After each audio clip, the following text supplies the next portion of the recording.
Salut les amis et bienvenue dans votre Club Foot nouvelle formule. Le Clubac vous ouvre ses portes chaque semaine en podcast sur tendanceouest.com. À vous, supporters Ciel et Marine. Et cette semaine, les Hackmen sont au pied d'un double mur nommé Trois Lances. Tino Kadewere est-il vraiment sur le départ? Et la Coupe de France en Seine-Maritime avec Gonfreville qui a fait belle figure. C'était à Océane samedi. On revient sur tout ça dans un Clubac haut en couleur qui démarre maintenant. Le Club Foot sur Tendance Ouest. Et pour vous présenter en ma compagnie ce Clubac, le courrier cauchois est en notre compagnie. Salut Marc Obo. Bonjour Sylvain, bonjour Mathieu. Mathieu Billot, il me fait le lancement, c'est magnifique. Mathieu Billot du foot normand est également présent sur ce plateau. Salut Mathieu. Salut Sylvain, salut à tous. Bon messieurs, on va rentrer dans le vif du sujet du côté hack avec une pause forcée à cause de la Coupe de France pour les Havrais, mais une reprise de championnat où va plus falloir être en pause parce que deux chocs essentiels se présentent pour les Ciel et Marine. Troyes et Lens. On commence par Troyes cette semaine. Marc Obo, je commence avec vous. Déjà, est-ce que ce match de Troyes, ou plutôt ce duo de match, est à prendre comme un package ? Oui, en effet, ouais, c'est un choc essentiel là. Troyes Lens là, le troisième, le Havre est à 6 points de 3 et Lens deuxième, on est à 9 points. Bon, Lens, moi je me rappelle, j'avais fait une émission en début de saison, j'avais dit que je les voyais en haut et Lorient pareil. Bon, pour moi, on va pas les rattraper, mais Troyes, voilà, faut pas le laisser partir, quoi. Si le HAC a encore des ambitions, on en parlera après, a encore des ambitions dans ce championnat, faut pas laisser partir Troyes et c'est un match essentiel pour la suite du championnat. Mathieu Billot, foot normand, à minima interdit de perdre, c'est ça l'idée ? Surtout, ce serait une bonne idée de gagner à domicile. On est d'accord. Contre des concurrents directs, notamment le match, moi je me projette peut-être pas encore jusqu'à Lens, mais déjà celui de Troyes, parce que bon, ils sont pas très loin de la 5e place, mais c'est vrai que derrière le rythme est assez élevé, donc il faut vraiment prendre des points et dès Troyes dès le prochain match. Est-ce qu'on est dans une période charnière à ce moment de l'année et de la saison pour les Hackmen, Mathieu ? Moi, je crois que toute la saison, c'est une période charnière, effectivement. Ouais, mais on l'a vu, ils ont effacé 9 matchs comme ça, en l'espace de 3 matchs retrouvés avec la victoire. Ils ont effacé une série de 9 matchs sans victoire. Ils ont effacé, pour moi, ils n'ont pas totalement effacé. Ils ont juste stoppé l'hémorragie.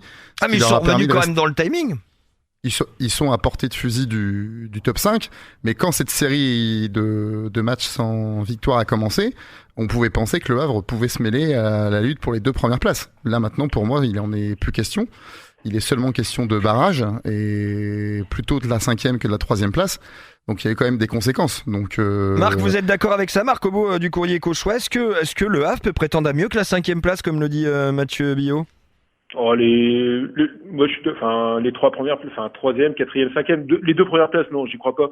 Troyes, honnêtement, Troyes, si on fait un bon résultat contre Troyes, et si on garde toutes nos forces vives, on peut voir plus loin. Après, contre Troyes, c'est pas une équipe qui nous réussit vraiment. Je regardais là sur les 15 derniers matchs, on est équilibre parfait, 6 victoires du Havre, 6 victoires de Troyes et 3 nuls. Contre Lens, en revanche, Lens nous réussit plutôt pas mal. On est à 7 victoires pour le Havre quand même, et 5 nuls, quoi, et que 3 victoires pour Lens. Je sais que Mathieu va peut-être me reprendre. Mathieu, il adore les séries et les chiffres et tout ça. C'est vrai, Mathieu? C'est vrai. Exactement. Non, ça je crois pas, mais après chacun a sa conception des choses et je détiens pas la vérité et peut-être qu'il y aura victoire contre Troyes et victoire contre Lens justement. Mais Lens nous réussit plutôt pas mal au Havre, hein, historiquement.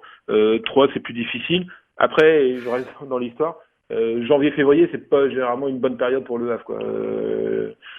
Ces dernières saisons. Bon Mathieu, venons-en au terrain parce que Marc Obo nous a exposé les chiffres et les tendances possibles. Sur le terrain, la vérité c'est que le Havre, ils ont très peu joué depuis ce début d'année 2020. En fait, leur deuxième partie de saison, elle commence avec 3. Parce qu'il y a eu un match depuis le 20 décembre, donc qui était le déplacement à Niort, ils l'ont emporté 1-0. Mais voilà, c'est quand même très particulier. Le calendrier était un petit peu bizarre cette année avec la Coupe de France. C'était pas une bonne idée de se faire éliminer de manière prématurée, à mon avis. Ou peut-être que si. Ça a peut-être permis de régénérer. Peut-être que si, ça a permis de régénérer. J'ai quand même du mal à croire que des footballeurs professionnels n'arrivent pas à faire un match par semaine Bon, j'ai un peu du mal à y croire, mais peut-être que ça a permis de les régénérer. On va avoir la réponse. Après, c'est pas les seuls dans le cas, parce que il y a plus aucun club de Ligue 2 en Coupe de France en 8e, et il y en avait que 4 en 16e. Donc ils sont quasiment tous logés à la même enseigne. Mais en tout cas, pour moi, la deuxième partie de saison, elle commence réellement maintenant avec cette double réception de Troyes et de Lens. Ouais, 3 et Lens, justement, on va y rester encore un petit moment sur ces deux formations, deux équipes qui jouent bien au ballon, deux équipes qui méritent leur place dans le haut de tableau. Ce sera quoi la clé pour les Havrais selon vous dans ces deux rencontres, Marc Obo du Courrier Cauchois? Déjà retrouver cette solidité défensive là, face à Troyes, même si Troyes n'est pas connu pour marquer beaucoup de buts. Et puis trouver des solutions offensives, parce que je regardais la Kadewere, s'il est toujours là, on en reviendra après, mais c'est lui qui a marqué les 3 derniers buts contre Clermont, contre Chambly et contre Niort. S'il n'est pas là, le Havre est vraiment en difficulté, quoi. Donc c'est trouver une animation offensive et ne pas dépendre que de Kadewere. S'il est dans un mauvais jour ou s'il n'est plus au club, ça pourrait être très compliqué pour le Havre. Ouais, ça peut être compliqué ces deux prochains matchs, Mathieu, dans cette période assez trouble. On va y venir dans quelques instants justement du mercato. Ouais, je veux pas spoiler le reste de l'émission, mais vous avez posé la question à Marc, c'est quoi la clé de ces deux prochains matchs pour le Havre? La clé, c'est Tino Kadewere, tout Allez simplement. hop, on y va tout de suite. Le Club Foot sur Tendance Ouest. Tino Kadewere, voilà le nom qui circule le plus souvent aujourd'hui dans les coursives du Stade Océane. Pourquoi ? Parce que l'attaquant zimbabwéen, il est tout simplement sur les tablettes de beaucoup de gens dans ce mercato d'hiver, beaucoup de gens qui ont beaucoup d'argent. Est-ce que... Alors, sincèrement, au moment de reprendre cette année civile, il y a une dizaine de jours maintenant, on disait non, Tino Kadewere, il bougera pas, machin, il faut vraiment lâcher un gros chèque pour que ça bouge et tout. Mathieu Billot, est-ce que ça a changé aujourd'hui que l'on n'est qu'à plus de 10 jours maintenant de la fin de ce mercato ? Visiblement, ça a changé. Je faisais partie de ceux qui pensaient que jamais il ne bougerait. Eh ben moi aussi. Je faisais partie de ceux parce que j'avais aussi lu les propos du président Volpe qui évoquait qu'à moins de 40 millions il bougerait pas. Bon, visiblement la somme est moindre. Et là, ce qu'on entend, c'est que effectivement la possibilité qu'il parte dès cet hiver est très importante. Donc après, je connais pas l'état d'esprit du joueur, même si on l'a eu en conférence de presse il y a quelques semaines. C'est pas ce qu'il avait dégagé de ses propos. Mais peut-être que la perspective de signer à Lyon, pour lui, ne peut pas se refuser, tout simplement. Marc Obo, il peut vraiment partir, Kadewere ? Parce qu'on parlait d'un signal extrêmement mauvais, si c'était le cas, de la part du club, et pour les supporters, et pour l'équipe, et aussi pour Paul Le Guen lui-même. Est-ce que ça va se produire ? Pour rebondir sur ce que dit Mathieu, à un moment, je crois me souvenir qu'il vous dit à un moment, si le club trouve son compte, oui, mais ils disent tout son ça, compte, voilà. Et moi, il l'avait rajouté. Et là, a priori, le club trouve son compte, parce que ce matin, j'entendais encore le directeur général Pierre Ventier. Il disait que s'il y avait prêt, c'était tel montant, et s'il n'y avait pas prêt, il fallait que Lyon mette au-dessus. Ça veut dire qu'on est déjà très avancé, messieurs ? Ça veut dire qu'on est déjà très avancé, et ça me fait peur, parce que a priori, si c'est Lyon a besoin de joueurs offensifs pour finir la saison. Donc il n'y aura pas prêt. Est-ce qu'ils vont être capables de passer au-dessus des 15 millions ? Visiblement oui. Donc ouais, c'est vraiment le sujet qui fâche en ce moment là sur le Havre, je peux vous dire, à la fois sur les réseaux sociaux et même entre amis, même pendant les soirées, c'est vraiment le sujet qui fâche entre ceux qui ne comprennent pas. Mais on les comprend, ceux qui ne comprennent pas, parce que même moi je comprends pas. Évidemment, on sait tous qu'il y a une logique financière, on est tous d'accord là-dessus. Mais le signal est catastrophique. Le signal pour les partenaires, parce que dans les loges elles sont pas toutes en pleine. Pour les supporters, il y a la grève du COP depuis plusieurs semaines maintenant, même plusieurs mois où le stade il vit pas. C'est un mauvais signe pour le staff technique, pour Paul Le Guen. C'est un mauvais signal pour les joueurs. C'est un bon signal pour le trésorier du club. Et encore, ça pourrait être vendu plus cher. Alors un ami, pour pas le citer, m'a dit, mais imagine il se blesse, on ne le vend plus 14 millions ou 15 millions en fin de saison. Bon, moi je rétorque qu'il a encore 2 ans et demi de contrat, il a que 24 ans. En août dernier, Mathieu me contredira si je me trompe, mais Francfort proposait plus de 10 millions. Après une demi-saison, Lyon est sur 14 millions. Voilà, je pense que oui, s'il fait une super deuxième partie de saison, on peut peut-être même atteindre les 20, non? Je sais pas. Mathieu, votre avis là-dessus sur cette histoire qu'a dévoré quand Marc Obo du Courrier Cauchois nous explique que ça fait du bruit dans les chaumières aujourd'hui et que ça ne parle que de ça, on les comprend finalement? Ah ben on comprend, l'équipe elle repose quand même un petit peu sur lui. Moi j'avais fait les stats avant le match de New York où c'est lui qui marque. Il était impliqué dans 70% des buts du HAC, entre les buts et les passes décisives. Donc ça s'est encore renforcé vu que c'est lui qui a marqué l'unique but. S'il part, alors après, s'il part et que vous prenez 15-20 millions, est-ce que les dirigeants du HAC ont anticipé pour faire venir 2-3 joueurs dans le temps qui restera d'ici la fin du mercato pour renforcer l'équipe? Ça, je n'ai pas la réponse. Peut-être que c'est la stratégie aussi des dirigeants du Havre. Je pense que la stratégie, c'est surtout si les offres se présentent aujourd'hui, c'est de le vendre et de se le faire prêter pour jusqu'à la fin de la saison. Après, comme l'a dit Marc, est-ce que le club acheteur répondra à cette sollicitation? On n'en sait rien. Ouais. Cherki peut peut-être nous sauver en fait. Enfin, peut peut-être sauver le Havre. Parce qu'il a explosé là contre. Bon, vous savez tous qu'il était pétri de talent, hein, le Lyonnais. Hein, je parle du Lyonnais, du jeune Lyonnais. Il est pétri de talent. On l'a vu contre Nantes. Là, ils viennent de recruter Karl Toko et Cambi là, enfin prêtés. Voilà. Est-ce que Cherki est-ce que les Lyonnais vont se dire bon, on a Cherki quand même, on peut peut-être finir la saison avec lui et on achète Kadewere et on le laisse en prêt au Havre. Peut-être. Après, il y a des bonnes relations entre le Havre. Hein. Il y avait Mateta avait été prêté. Enfin, je sais pas. Les deux clubs ont fonctionné plusieurs fois ensemble. Quoi. Donc bon, peut-être qu'il peut trouver un commun accord. On fait une croix clairement sur la montée si Tino Kadewere s'en va, messieurs. Oui. Ah oui. Oui. Oui. Bah oui, mais c'est un problème de dire ça alors que l'on est dans le timing justement. Et que l'on s'appelle le Havre et que ça fait 11 ans qu'on n'est plus revenu en Ligue 1. Ah oui, c'est pour ça que le Havre les dirigeants havrais tentent certainement de négocier un deal qui leur permettrait de le garder encore quelques mois.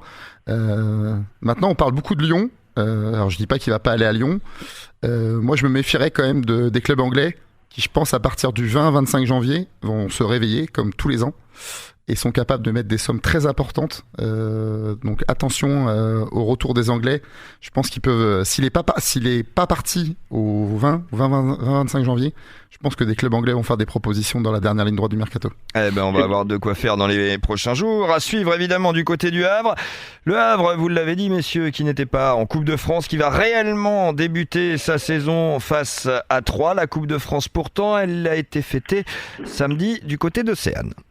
Le Club Foot sur Tendance Ouest. Avec d'abord, et on va revenir sur ce match, vous y étiez tous les deux, Mathieu Billot du foot normand et Marc Obo du Courrier Cauchois, à cette fête de Gonfreville face au LOSC. C'était samedi après-midi à Océane. Plus de 15 000 personnes avec un record d'affluence battu dans ce stade pour cette saison et pour celle de la saison dernière hors matchs internationaux.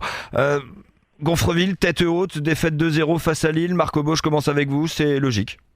Oui, c'est logique, mais voilà, tête comme vous dites, tête haute, être à 0-0 face à Lille à la 69e minute de jeu, une équipe qui était encore en Ligue des Champions il y a quelques semaines, oui, c'est une très belle performance.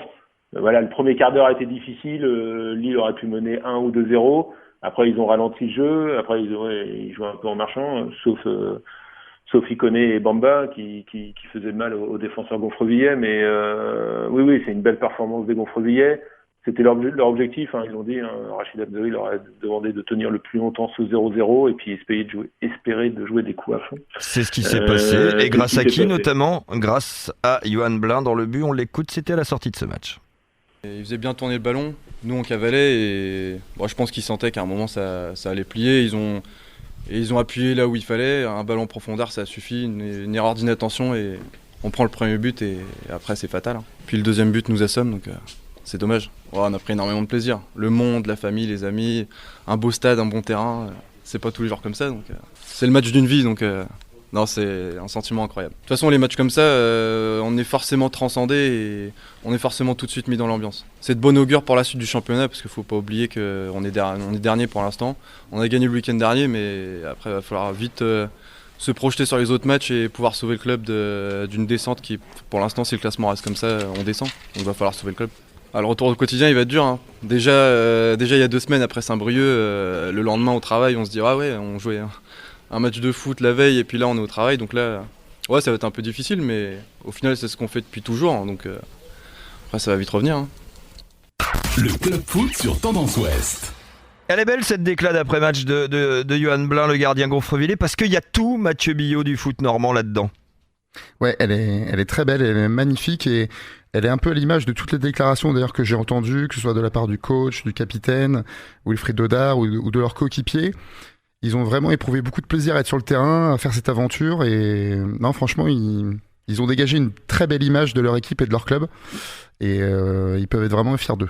Il y a de quoi être fier, effectivement, Marc Obo, dans le Gonfrevillers. On est fiers dans l'agglomération havraise de Gonfreville, de Rachid Hamzaoui et de son équipe. Il était beau le stade. C'était magnifique, ouais. En rouge et noir, quand même, les bénévoles, les dirigeants ont fait un travail exceptionnel en très peu de temps, parce que l'accord avec le HAC a été un petit peu long à être trouvé. On n'était pas dans les coulisses, mais un peu quand même. Et ouais, il y a eu une prise de conscience. Et voilà, Orcher, comme ils disent, hein.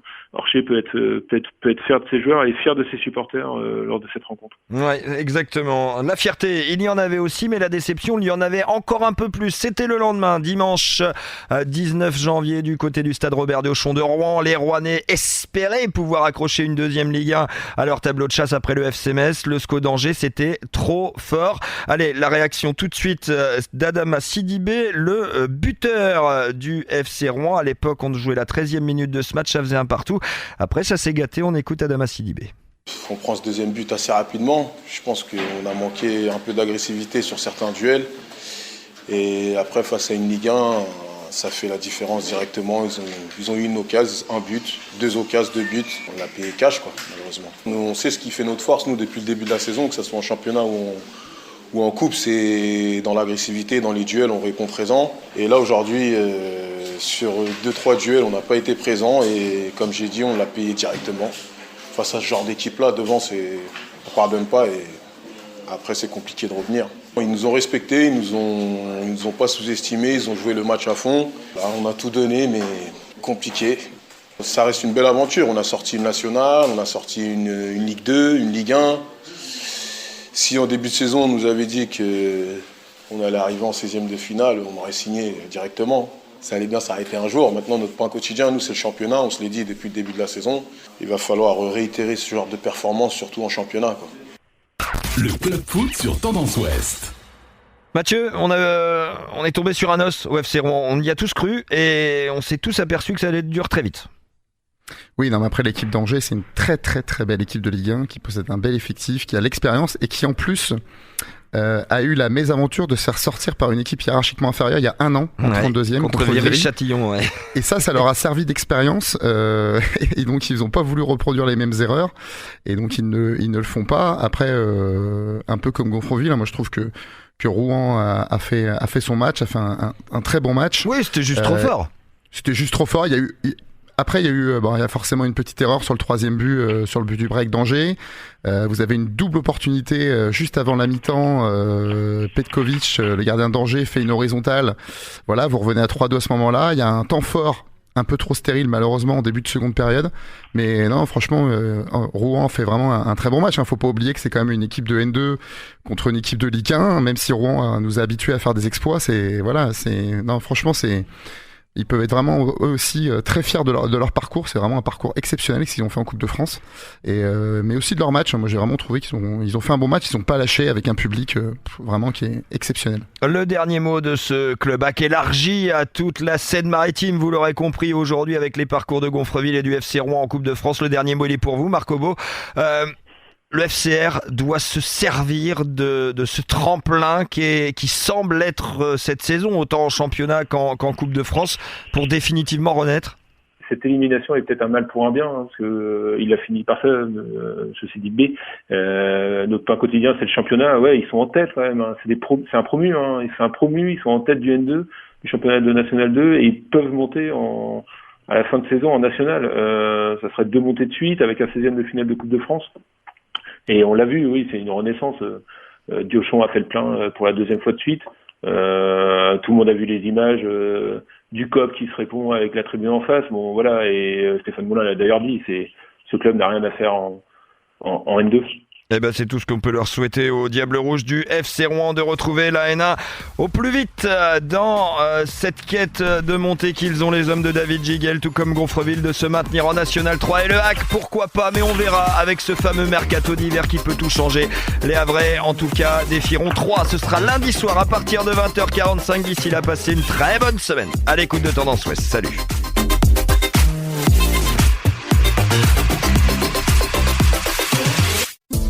Podcast by Tendance Ouest.